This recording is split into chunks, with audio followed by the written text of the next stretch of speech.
Test positive for marijuana today.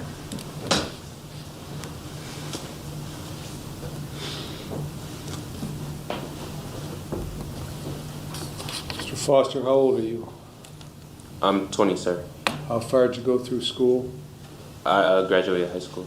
Are you a U.S. citizen? Yes, sir. Are you able to read, write, and understand the English language? Yes, sir. Prior to coming to court, have you taken any drugs or alcohol or any prescription medication within the last 48 hours? No, sir. Pardon? I said no, sir. Have you ever been diagnosed with or treated for any mental illness? No, sir. Did you get a copy of the indictment filed in this case? Yes, sir. It's my understanding you're going to plead guilty to the lesser included offense in the indictment, that is attempted counterfeiting, a felony of the 5th degree. Is that your understanding? Yes, it is. Before I accept your guilty plea, I need to determine that you know and understand the constitutional rights you'll be waiving, the consequences of your guilty plea, and the maximum penalty I could give you. And I need to be satisfied that your guilty plea is being made freely, knowingly, and voluntarily. I'm going to ask you questions. If you don't understand a question, stop me. If you want to talk to Mr. Mulkey some more, let me know and I'll give you more time. Do you understand that? Yes, sir. You have a constitutional right to have a trial, either to me or to a jury of 12 Lake County citizens. Do you understand that right? Yes, sir. Are you waiving that right? Yes, sir. If you go to a jury trial, all 12 members must agree to a guilty verdict before you can be found guilty. Do you understand that right? Yes, sir. Are you waiving that right? Yes, sir. If you go to trial, the prosecutor will call witnesses to testify against you. Do you understand the prosecutor must prove you guilty beyond a reasonable doubt at a trial? Yes. After the witnesses are done testifying for the prosecutor, you have the constitutional right to have your lawyer cross-examine the witnesses. Do you understand that right? Yes, sir. Are you waiving that right? Yes, sir. If you go to trial, you have the right to have witnesses come here and testify for you. Do you understand that right? Yes, sir. Are you waiving that right? Yes, sir. If those witnesses refuse to come to court, I'll issue an order called a subpoena to make them come and testify. Do you understand that right? The marijuana Yes, sir. disclosure creates an early credibility test without becoming the center of the hearing. Defense counsel warns that Foster may test positive later, yet Foster tells the judge he has taken no drugs within the previous 48 hours. Those statements are not necessarily impossible to reconcile, but they create tension the court cannot ignore. Understand that right? Yes, sir. Are you waiving that right? Yes, sir. You have the right to testify at trial if you want to. Do you understand that right? Yes, sir. Are you waiving that right? Yes, sir. You have the constitutional right to not testify at trial if you do not want to. Do you understand that right?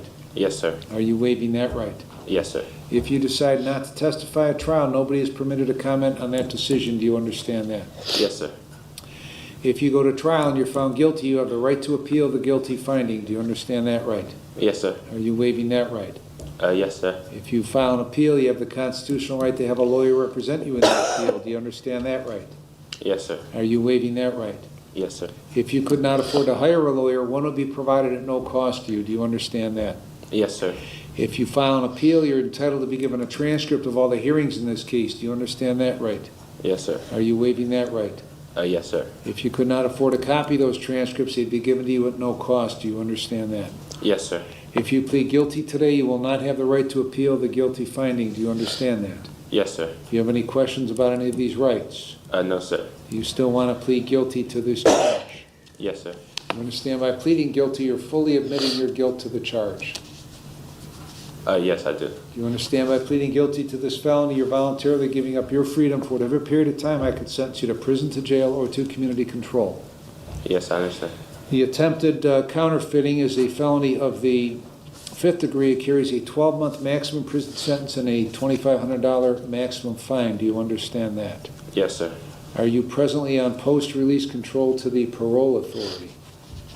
Are you on parole? Oh, no.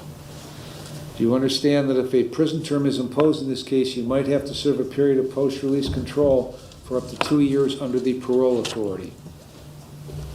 Yes, I understand. If you are placed on post-release control and violate any conditions, the parole authority could return you to prison for up to 9 months for each violation, up to 1/2 of my sentence. Do you understand that? Yes, I do. If that violation of post-release control is a new felony, you could get an additional consecutive prison sentence for the violation. Do you understand that? Yes, I do. And if that were to occur, the maximum prison sentence for the violation would be the greater of 12 months or the time left under post-release control. Do you understand that? Yes, sir.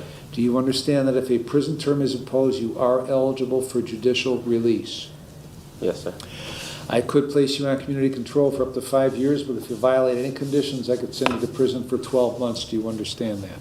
Yes, sir. Has anybody promised you that I would be lenient on you just because you're pleading guilty today? No. Has anybody promised you what I will sentence you to in this case? No. Do you understand I do not have to follow a sentencing recommendation of either the prosecutor or your lawyer? Yes, I understand. Have you had enough time to talk to Mr. Mulkey before pleading guilty today? Yes, I have. Has he discussed everything about your case and answered all of your questions? Yes, he has. Are you satisfied with the advice he has given you? Yes, I am. Have you been threatened or coerced in any way to plead guilty today? No, I have not. Are you freely, knowingly, and voluntarily entering your guilty plea? Yes, I am. Do you have any questions? No, sir. All right, Ms. Horanik, if the case went to trial, what would the evidence show? Thank you, Your Honor. Had this case proceeded to trial, the state would have proven beyond a reasonable doubt that on August 26, 2025, in Willowick, Lake County, Ohio, the defendant did attempt to commit the crime of counterfeiting, which is defined as purpose to defraud or knowing use, facilitating a fraud, pass, utter, sell, purchase, conceal, or transfer any counterfeit obligation. Specifically on that date, the defendant was driving a vehicle that was going through the drive-thru at the McDonald's in the city of Willowick. The defendant placed an order and handed a counterfeit $20 bill to the cashier in an attempt to pay for the order. The defendant then drove away before anything further could be done. However, the counterfeit $20 bill was retained by McDonald's, and it was found to contain stamps on it that stated replica and for motion picture use only. Thank you. Mr. Mulkey, anything to add to those facts? No, Your Honor. Mr. Foster, did you hear what Ms. Horanik said, that the facts would show if the case went to a trial? Yes. Are those facts true? Yes. All right, what is your plea to the lesser included offense of attempted counterfeiting, a felony of the 5th degree? Guilty. Mr. Mulkey? Thank you, Judge.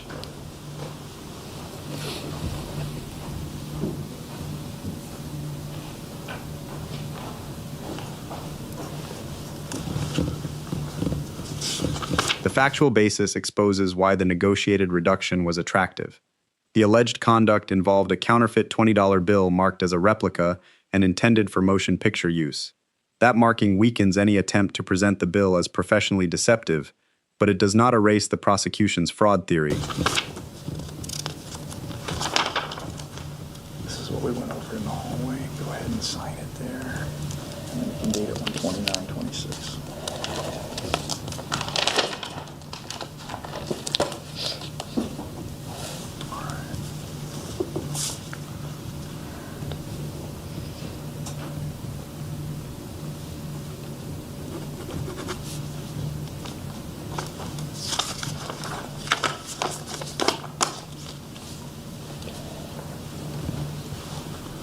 And for the record, I've witnessed the defendant and defense counsel sign the written plea of guilty in open court. I have signed the same document, and I'm now handing it back to the court.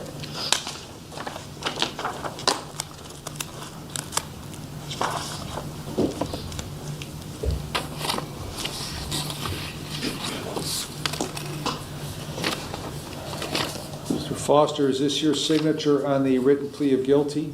Yes. Did you sign it voluntarily? Yes. Do you want me to accept your written plea of guilty? Yes, I would like to. All right, I'll accept the written plea of guilty. Defendant is present with Mr. Mulkey, advised of all of his rights, made a knowing, intelligent, voluntary waiver. He understands the nature of the charge, the consequence of his guilty plea, and the maximum penalty. Find it to be knowing, intelligent, and voluntary. I will accept his plea of guilty. Find him guilty of the lesser included offense of attempted counterfeiting, a felony 5. I'll refer this for a pre-sentence report. Sentencing will be February 25, 3:15 p.m. The bond is continued. Anything else, Ms. Horanik? No, Your Honor, thank you. Mr. Mulkey? No, Your Honor. All right, we're adjourned.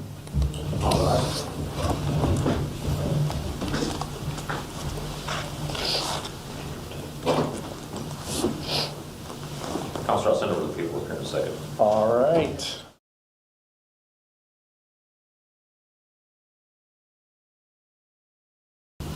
Seated, please. Ladies and gentlemen, do you have a verdict? Yes, Your Honor. Would you hand that to All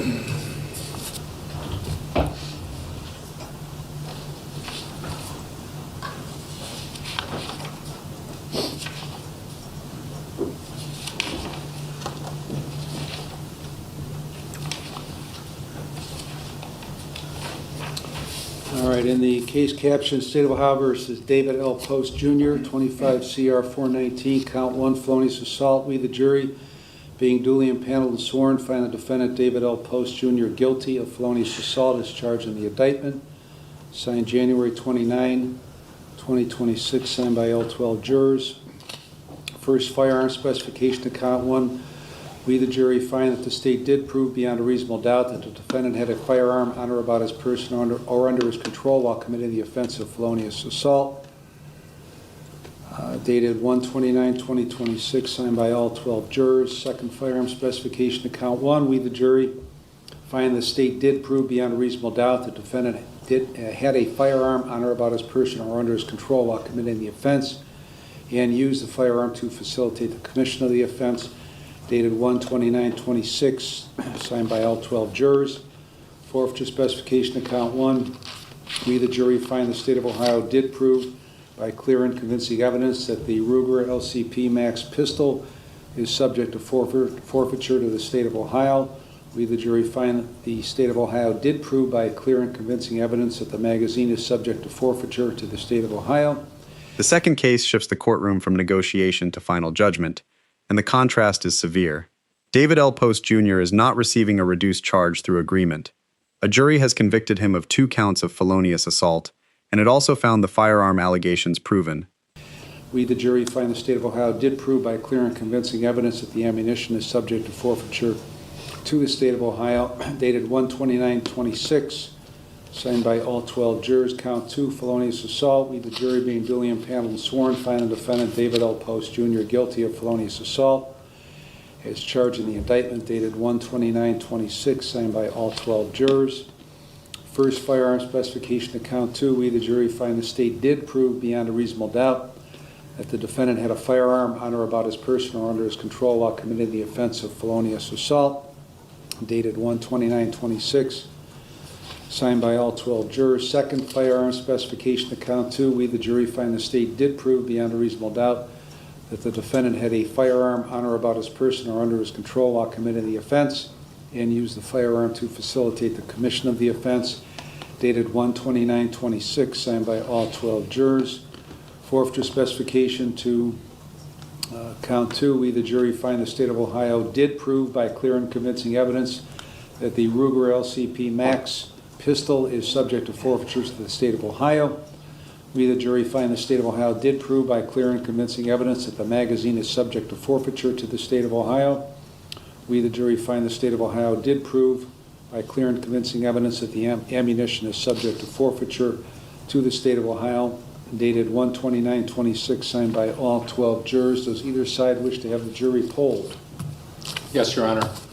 All right, ladies and gentlemen, I will call out your juror number and ask you if this is your verdict, and you can respond. Juror number 1, is this your verdict? Yes, it is. Juror number 2, is this your verdict? Yes, it is. Juror number 3, is this your verdict? Yes. Juror number 4, is this your verdict? Yes. Juror number 5, is this your verdict? Yes, Your Honor. Juror number 6, is this your verdict?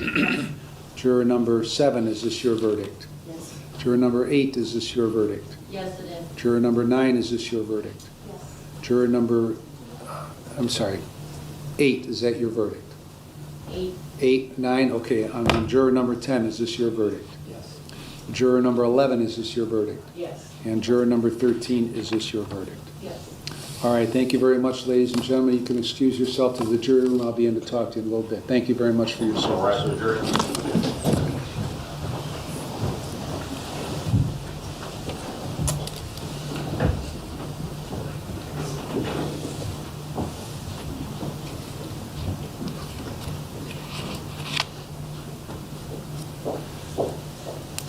All right, have a seat. All right, I'm going to refer this to the Adult Probation Department for a pre-sentence report and a victim impact statement, and the bond is going to be revoked. Anything further from the state, No, thank you, Your from Honor. the defense? No, Your Honor. All right, we're adjourned. All right. Sir, do you have Tell her to stand up. Custody right now, that's what You have anything on you that you want to give to your family right now? No. No. All right, go ahead and place your hands on your back. Put your hands together. We'll come see you.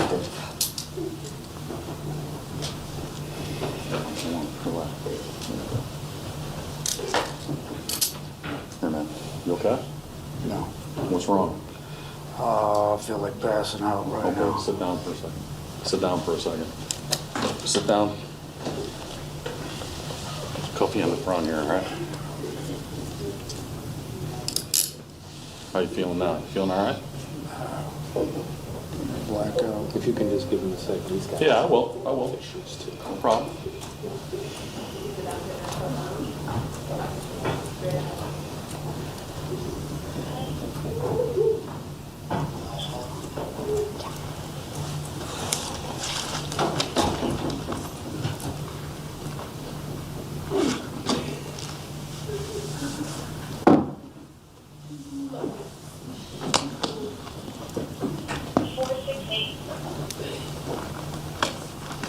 You want some water or anything, Dave?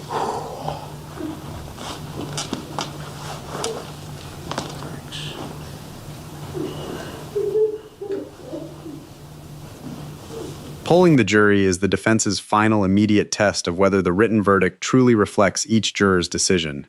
It is not theater, and it is not a request for reconsideration. Each juror must personally confirm the result in open court, removing the possibility that someone silently disagreed, felt pressured, or believed the form was entered incorrectly. The brief confusion over juror numbers does not change the substance because the court continues until the panel's agreement is confirmed. Bond revocation is the instant point where the verdict becomes physical reality. Until that moment, the defendant remains in the courtroom as a participant in the process. Once the judge revokes bond and orders custody, freedom ends before sentencing has even occurred. The referral for a presentence report and victim impact statement signals that the next phase will focus on punishment, risk, harm, and the defendant's background, not whether the jury was correct. His reaction, including feeling faint and needing to sit down, shows the emotional shock of that transition without changing the legal outcome. Court staff respond carefully, giving him time and checking his condition, but custody remains inevitable. The final walk from the courtroom is therefore more than procedure. It is the consequence of 2 unanimous felony convictions, confirmed firearm findings, and a judge who now views detention as necessary pending sentence.